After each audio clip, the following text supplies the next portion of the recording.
तर उद्धव ठाकरेंच्या मुलाखतीचा दुसरा भाग जो आहे तो प्रदर्शित करण्यात आलेला आहे। त्याच संदर्भातल्या टॉप 9 बातम्या पाहूया। महाराष्ट्रासाठी आज राज ठाकरेंना आत्ताही फोन करू शकतो, बाकीचे लपून छपून भेटतात, आम्ही उघड भेटू। सामनाच्या मुलाखतीमध्ये उद्धव ठाकरेंची मनसेसोबत युतीसाठी चर्चेची तयारी। मंत्र्यांच्या भानगडीमुळे फडणवीसांच्या प्रतिमेला तडा, मंत्र्यांच्या भानगडी मोडीत काढा। सामनाच्या मुलाखतीमधून ठाकरेंचा मुख्यमंत्री फडणवीसांना सल्ला।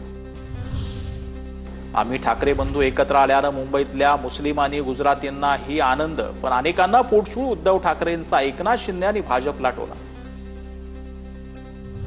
राज ठाकरेंसोबत युतीत लढल्यास मविया दोन्ही पक्षाला निर्णय घेण्याचा अधिकार। ठाकरेंचं सूचक वक्तव्य, तर काँग्रेसची स्थानिक पातळीवरती निर्णय घेऊन लढण्याची तयारी असल्याची माहिती।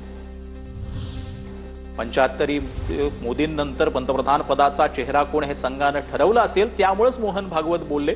उद्धव ठाकरेंचं मोदींच्या निवृत्तीवरून वक्तव्य।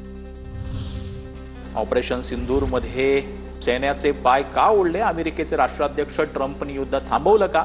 पंतप्रधान मोदींना उद्धव ठाकरेंचा सवाल। भविष्यात शिंदे आणि उद्धव ठाकरे हे एकमेकांना मिठी मारतील। राजकारणात कुणी कुणाचं कायमस्वरूपी शत्रू नसतं। राज आणि उद्धव ठाकरेंचा प्रश्नावरती प्रताप सरनाईकांचं विधान। उद्धव ठाकरे आता थेट फोन करतात। 20 वर्ष राज ठाकरेंची आठवण नाही आली, आता मजबुरी म्हणून राज ठाकरेंना पायघड्या घालत आहेत। प्रवीण दरेकरांचा उद्धव ठाकरेंना टोला।